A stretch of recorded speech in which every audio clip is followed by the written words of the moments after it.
watching Holler.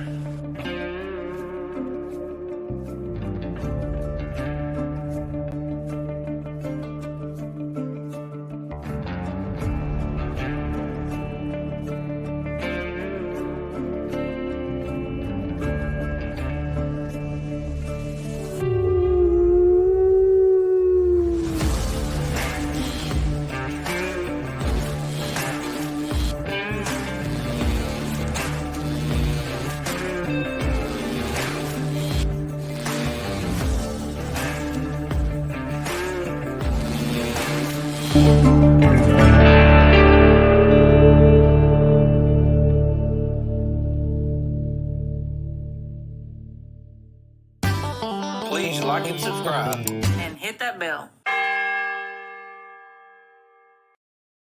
Hey everybody, this is going to be a short one today, pre-taped. I'm trying to do some of that. Got a couple stories for you. One of them's funny.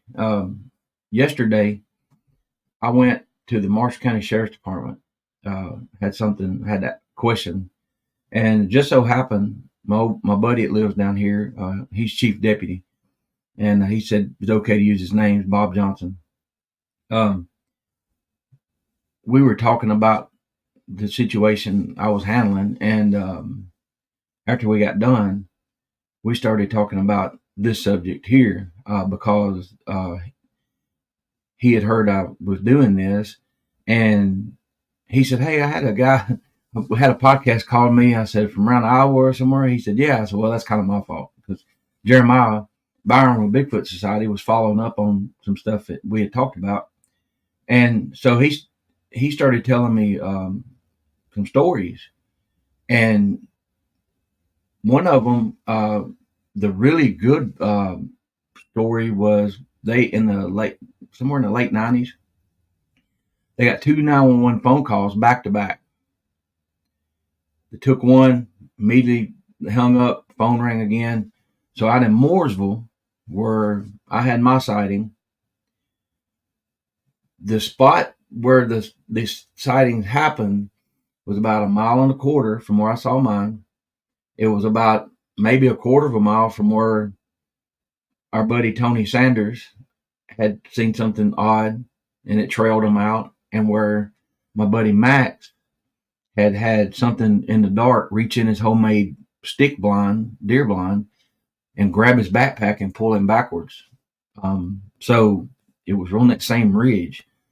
So the first call was about a bear standing up out of the ditch and walking across the road.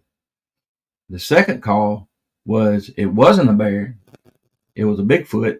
Bob went and talked to the witness, and he stated that it walked across in front of him and whatever, and he said, "Well, we got a report that it was a bear." He said, "No, I'm not from here. I'm from West Virginia. I'm around bear all the time. Been around bear all my life. This thing walked across the road upright down into the ditch." He said, "You see that fence right there? It's one of those about a 4-foot, country fence, woven fence." He said he stepped over it. It stepped over it, and it never touched it. So he was saying it was a Bigfoot. So, they didn't do a report on it, but Bob said the 911 tapes exist on a hard drive somewhere. It's not, they're updated now where they could probably pull it up on their system, but he would have to search for it. So he said in his spare time he might do that. So I think that maybe got him watching the shows on TV, about Bigfoot and whatever. He said when in the early 90s, they kept getting a phone call in town, and this is bad, y'all. It's dangerous, and it doesn't help the subject any, but this is what happened. They kept getting a phone call from Midway Street here in Lewisburg, and on the edge of town there, people were saying something running across the road, big and hairy, whatever. And he said that he just happened to be out there about 2 a.m. coming through. He said something was in the ditch, jumped up, ran across the road, and he said, "Roger, it looked big, and it was hairy, it looked big, and it looked brownish, and it scared him."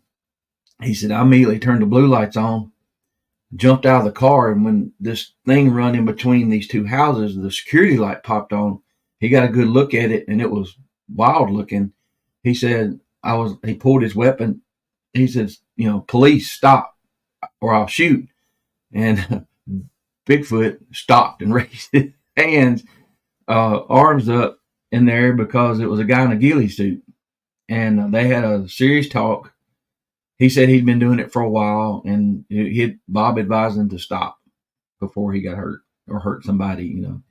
So that's just stories like that are coming in now that I'm doing this, and I got to share some stories with him from the county, and he started looking, and there is an official one. I don't remember what website it is, but there's an official sighting in Chapel Hill.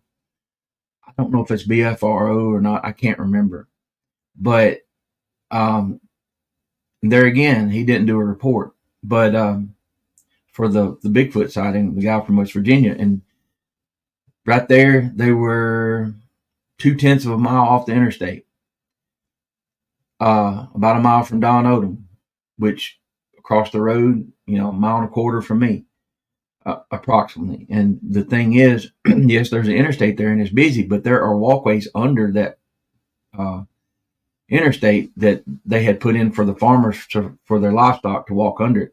Now, if I'd have known this years ago, I would probably have put something up in that area or checked for prints. I don't know if I can now. I'll call Don and ask him who owns that land. If it's state land, you might could just pull off, and check it out. But if it's right away. But anyway, guys and gals, I appreciate y'all tuning in. I'm gonna try to do more of this. I might write it down and read it and give y'all something to listen to. As far as I don't have anything going on tonight, but I do have a show Sunday night. Mike Smith, if you guys watch Small Town Monsters, The Land Between the Lakes, had Mark Newbill, Martin Groves, and some of our friends in it, Elijah Henderson.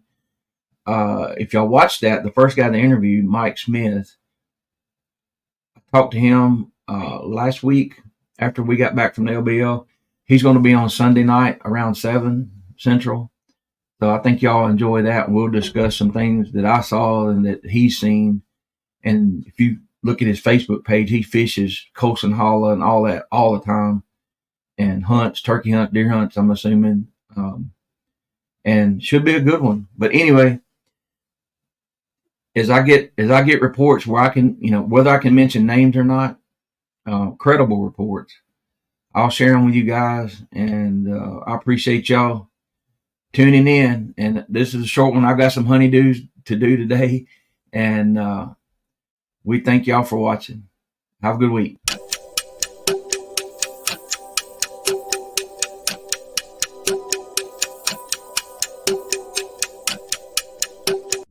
Welcome to Squatch and Holler.